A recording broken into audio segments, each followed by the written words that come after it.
Operation സിന്ദൂറിനെ വിമർശിച്ച Malayali arrest ചെയ്യപ്പെട്ടു.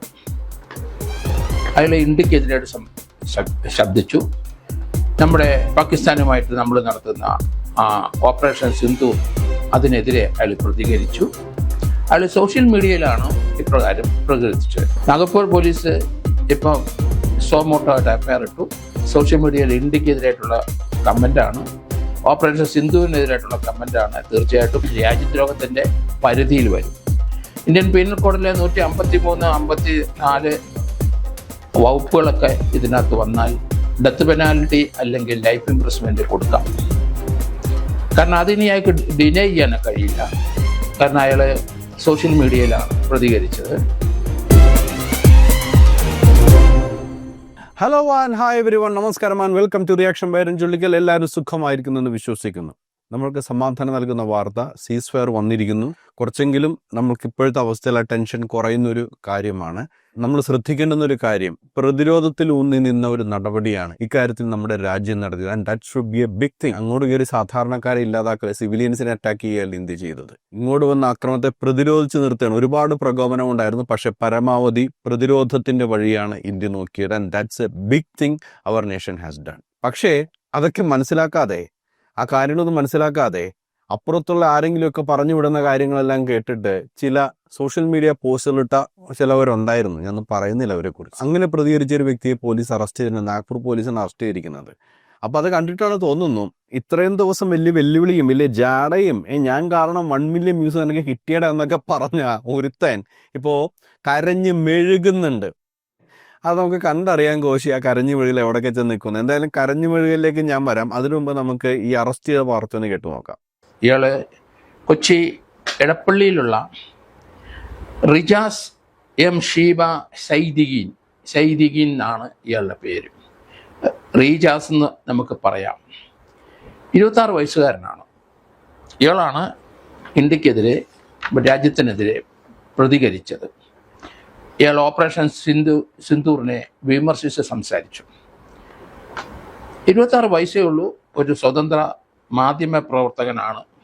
ഇയാൾ അറിയപ്പെടുന്ന ഒരു CPI മാവോയിസ്റ്റ് സംഘടനയിലെ അംഗമാണ്.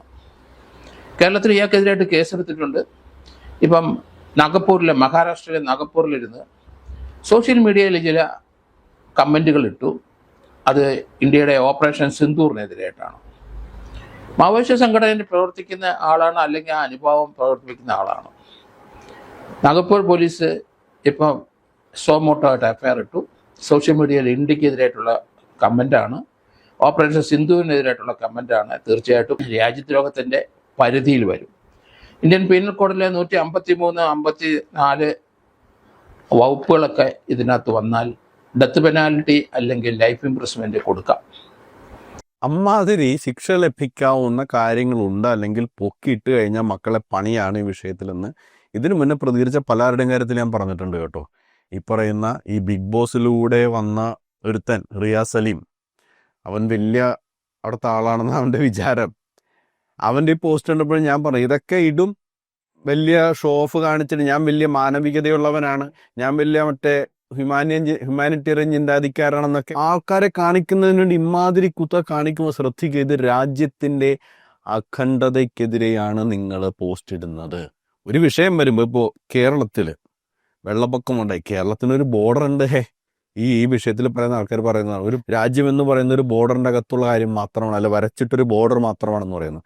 കേരളവും ഒരു വരച്ചിട്ട ബോർഡറാണ്. നമ്മൾക്ക് വെള്ളപ്പൊക്കം വന്നപ്പോൾ, നമ്മൾക്ക് അല്ലെങ്കിൽ അടുത്തിടെ വയനാട്ടിലൊക്കെ പ്രകൃതി ദുരന്തം ഉണ്ടായപ്പോൾ നമ്മളെല്ലാവരും ഒന്നിച്ചു ചേർന്നിട്ടാണ്, ഒറ്റക്കൈയായി നിന്നിട്ടാണ് ആ വിഷയത്തെ നേരിടുന്നത്. അങ്ങനെയുള്ളൊരു സാഹചര്യത്തിലൂടെ രാജ്യം കടന്നു പോകുമ്പോൾ, രാജ്യം ഒറ്റക്കെട്ടായി നിൽക്കുമ്പോൾ അതിനിടയിൽ കുത്തിത്തിരിപ്പുണ്ടാക്കുന്ന ഇമാതിരി കമൻ്റ് ഇട്ട് ഓരോരുത്തന്മാർ വരും. എനിക്കൊന്നും ഈ ജേർണലിസ്റ്റിന്റെ കാര്യം അറിയാവുന്ന ആളായിരിക്കണം, പക്ഷേ റിയാസ് സലീമൊക്കെ എന്ത് കണ്ടിട്ടാണ് ഈ കിടന്ന് കാണിക്കണമെന്ന് എനിക്കറിയാൻ പാടില്ല. ഒരു രാജ്യത്തെ പൗരന് നമ്മൾ എന്താണ് ചെയ്യേണ്ടത് അത് കൃത്യമായിട്ട് അദ്ദേഹം ഈ വീഡിയോയിൽ പറയുന്നുണ്ട്. രാജ്യം ഇപ്പം നേരിടുന്ന അപകടസ്ഥിതിയെ രാജ്യത്തിനൊപ്പം നമ്മൾ നിൽക്കേണ്ടവരാണ്, രാജ്യത്തിനൊപ്പം കൂറ് പ്രഖ്യാപിക്കേണ്ടവരാണ്, രാജ്യത്തിന് വേണ്ടി യുദ്ധം ചെയ്യേണ്ടവരാണ് നമ്മൾ. അത് ഏത് രീതിയിൽ നിങ്ങളുടെ ചിന്തയുണ്ടെങ്കിലും ഇന്ത്യയുടെ, ഭാരതത്തിൻ്റെ അഖണ്ഡതയ്ക്ക് എതിരായിട്ട് സംസാരിക്കാൻ പാടില്ല ആരും, ഇന്ത്യക്കാരും പാടില്ലെങ്കിൽ. രാജ്യം വിട്ട് പൊക്കോണം. രാജ്യത്തിനോട് കൂറ് പുലർത്താത്തവരാരും ഇന്ത്യയിൽ ഉണ്ടാകാൻ പാടില്ല. അത് ഏത് സംഘടനയുടെ പേരിലായാലും ശരി, ഏത് സ്വതന്ത്ര ചിന്തയുടെ പേരിലായാലും ശരി, ഒരു രാജ്യത്ത് അവിടുത്തെ ഒരു പൗരനായി അവിടുത്തെ ഭരണഘടനയോട് കൂറ് പ്രഖ്യാപിച്ച് താമസിക്കുന്ന അല്ലെങ്കിൽ പ്രഖ്യാപിച്ച് ജീവിക്കുന്ന ഒരാൾ ഒരിക്കലും രാജ്യത്തിനെതിരായിട്ട് ശബ്ദിക്കാൻ പാടില്ല. അതൊരു പ്രാഥമിക പഠനമാണ് ഒരു പൗരൻ്റെ. ഇത് നമ്മൾ ബേസിക്കായിട്ട് പഠിച്ചില്ല. അദ്ദേഹം പ്രാഥമിക പഠനം എന്ന് പറഞ്ഞാൽ ബേസിക്കായിട്ട് നമ്മൾ സോഷ്യൽ സ്റ്റഡീസിൽ പഠിച്ചിട്ടുള്ള ഒരു പൗരന്റെ കടമ അല്ലെങ്കിൽ ഒരു സിവിക്സ് എന്താണ്, നമ്മളെ പൗരധർമ്മം എന്താണെന്ന് പഠിച്ചു വളർന്നവരാണ് നമ്മൾ. നമ്മുടെ രാജ്യത്തിൻ്റെ അഖണ്ഡതയോട് നമ്മൾക്കൊരു കൂറുണ്ട്. അഖണ്ഡത നിലനിർത്താൻ നമ്മൾ പ്രയത്നിക്കുമെന്ന് പ്രതിജ്ഞ ചെയ്തിട്ടാണ് നമ്മൾ വളർന്നിട്ടുള്ളത്. എല്ലാ ദിവസവും സ്കൂളിൽ നമ്മൾ പ്രതിജ്ഞയിലിരുന്നപ്പോൾ ഏറ്റു പറഞ്ഞ കാര്യമല്ലേ, എവിടെയല്ലേ അവിടെ എന്തോ പറയുന്നു, ഞാൻ ഏറ്റു പറയുന്നു. അങ്ങനെ ആയിരിക്കും എൻ്റെയൊക്കെ തലയിലൂടെ അത് പോയിട്ടുള്ളത്. നമ്മുടെ ഈ രാജ്യത്തിൻ്റെ സമൃദ്ധിക്കും അതിൻ്റെ അഖണ്ഡതയ്ക്കും വേണ്ടി പ്രയത്നിക്കുമെന്ന് പ്രതിജ്ഞ ചെയ്തിട്ടുള്ള പൗരന്മാരാണ്. അപ്പോൾ ഒരുമിച്ച് നിൽക്കേണ്ട സാഹചര്യം വരുമ്പോൾ കുത്തിത്തിരിപ്പുണ്ടാക്കാൻ നിന്ന് കഴിഞ്ഞാൽ അനുഭവിക്കേണ്ടത് അനുഭവിക്കണം. നമ്മുടെ രാജ്യത്ത് നമ്മുടെ ഭരണാധികാരികൾ ചെയ്യുന്ന എല്ലാത്തിനും മോശാന പാടുന്നതല്ല രാജ്യത്തുള്ള കുറ നമുക്കറിയാം. അവർ തെറ്റ് ചെയ്താൽ വിമർശിക്കണം.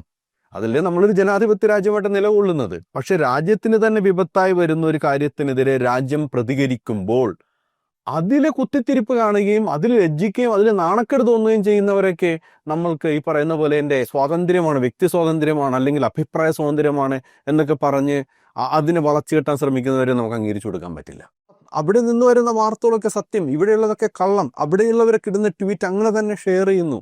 ആമിന നിജാം എന്ന നടി ചെയ്ത കാര്യമാണ് ഞാൻ പറയുന്നത്. നമ്മളെ ഭീരുക്കൾ, ധൈര്യമില്ലാത്തവരെന്ന് പറഞ്ഞിട്ട് സോഷ്യൽ മീഡിയ പോസ്റ്റ് വരെ ഷെയർ ചെയ്തിട്ടുണ്ട് ഇത്തരത്തിലുള്ള ആളുകൾ. എന്തായാലും സംഗതിയുടെ ഗൗരവം മനസ്സിലായിട്ടൊന്നും അറിയില്ല. ഈ പറയുന്ന എന്തായിരുന്നു അവൻ്റെ കോപ്പിലെ നിലപാട്? ഈ പറയുന്നവൻ ഒരു പോസ്റ്റ് ഇട്ടിരിക്കുകയാണ് കേട്ടോ. ഏകദേശം 10-15 മിനിറ്റ് വേണം ആ പോസ്റ്റ് ഇട്ടിരിക്കുന്നത്. ഞാൻ ഈ വീഡിയോ തൊട്ടുമ്പ് കണ്ടതാണ്. Over the past day, I have witnessed a wave of reaction to something I shared, some even calling me anti-national. That hurts. ഞങ്ങൾക്ക് വേദന ഉണ്ടായിരുന്നേ, ഞങ്ങൾക്ക് വേദന ഉണ്ടായിരുന്നു. ഷെയിമാണ് അവർ കൺട്രി എന്നൊക്കെ പറയുമ്പോൾ വേദന ഉണ്ടായിരുന്നു. അതുകൊണ്ടാണ് ആളുകൾ അങ്ങനെ വിളിക്കേണ്ടി വന്നത്. എന്നിട്ട് അവർക്കെതിരെയുള്ള ഇവൻ്റെ പ്രതികരണം എന്തായിരുന്നു അറിയാവോ? ആ പോസ്റ്റ് ഇപ്പോൾ കാണുന്നില്ല, ഞാൻ കുറച്ചുമ്പോ കണ്ടായിരുന്നു. സ്ക്രീൻഷോട്ട് അതിനടുത്ത് വെച്ചില്ല. ഒരു ഇന്നർ വെയറിൻ്റെ ഫോട്ടോ എടുത്തിട്ട്, അത് ഹാങ് ചെയ്തിട്ടിരിക്കുന്ന ഫോട്ടോ എടുത്തിട്ട് ഇതാ ഇങ്ങോട്ട് നോക്കി നിന്ന് വിമർശിച്ചോളാൻ. ആ ഇന്നർ വെയർ എടുത്ത് വെച്ചോ കേട്ടോ. കാരണം എങ്ങാനും പൊക്കി അകത്തിടുകയാണെന്നുണ്ടെങ്കിൽ അത് നോക്കി കിടക്കാം. വേറെ ഒന്നും കാണാൻ അവസരം കിട്ടില്ല. അപ്പോൾ അതിൻ്റെ ആ നിറമൊക്കെ നോക്കി അങ്ങനെ കിടക്കാം. I spoke for a place of concern, not contempt. ലജ്ജ എന്ന് തോന്നി നിങ്ങളൊരു കുറ്റം പറഞ്ഞതല്ല. My words were about valuing human life, questioning violence and holding to hope for more peaceful tomorrow, never disrespecting. ഇങ്ങനെ അല്ലല്ലോ നീ പറഞ്ഞത്. നീ ഷെയർ ചെയ്ത പോസ്റ്റ് ഇങ്ങനെയൊന്നും ആയിരുന്നില്ലല്ലോ. ഇപ്പം എന്തേലും നിലപാട് തലകുത്തി താഴത്തേക്ക് പോയോ? നട്ടല് വളഞ്ഞോ? നട്ടല് വിറച്ചിട്ട് നേരെ നിൽക്കണില്ലേ? നീ പറഞ്ഞിട്ടുള്ള വയലൻസ്, ആ വയലൻസ് ആരാണ് തുടങ്ങി വെച്ചത്? ആ വയലൻസ് ഇല്ലാതാക്കുന്നതിന് വേണ്ടി നടത്തിയ നടപടിയാണ് ഞാൻ അപമാനിച്ചത്. എന്നിട്ട് വന്നിരുന്ന് മോങ്ങാണ്. Emotions can be misread. ഒരു മിസ്റീഡിങ്ങും ഇല്ല. നിന്നെ വിമർശിച്ചവർക്കെതിരെ നീ വീണ്ടും സംസാരിച്ചത് ഇങ്ങനെ തന്നെയാണ്. ഒരു മിസ്റീഡിങ്ങും ഇല്ല ഈ കാര്യത്തിൽ. And the words can be twisted, but for anyone who doubts where my heart lies, I stand with India. ഇനിയിപ്പോൾ ഇത് പറയാതെ വഴിയില്ല കേട്ടോ. ഇപ്പോഴെങ്കിലും പറഞ്ഞാൽ നന്നായി. കുറച്ചുകൂടി കഴിഞ്ഞിരുന്നെങ്കിൽ. എനിക്കറിയില്ല കേട്ടോ എത്രമാത്രം ഇതിൽ സാധ്യതയുണ്ടെന്ന്. എനിക്ക് വല്ല പ്രതീക്ഷയൊന്നുമില്ല. കാരണം നിങ്ങൾക്കെതിരെ കേസ് പോയിട്ടുണ്ടെന്നാണ് ഞാൻ മനസ്സിലാക്കുന്നത്. നിങ്ങൾക്കെതിരെ ഒരു സോൾജറിൻ്റെ വൈഫായിട്ട് കേസ് കൊടുത്തിരിക്കുന്നതെന്നാണ് ഞാൻ പറഞ്ഞത്. അത് സത്യമാണോ ഇല്ലെന്ന് അറിയില്ല. അങ്ങനെ ഒരു മൂവ്മെൻറ്റ് നടക്കുന്നുണ്ട്. അത് കേട്ടിട്ടാണോ ഇപ്പം നിനക്ക് പെട്ടെന്ന് രാജ്യസ്നേഹം വന്നെന്ന് എനിക്കറിയില്ല. I stand with peace and I stand with brave men women who protected this nation. ആഹാ, ഇപ്പോഴാണോ നിനക്കിതൊക്കെ തോന്നിയത്? ഇപ്പോഴാണോ? അങ്ങനെയല്ലല്ലോ പറഞ്ഞത്. അവിടെയുള്ള നിരപരാധികളൊക്കെ കൊല്ലാൻ പോയി. നാണക്കേട്.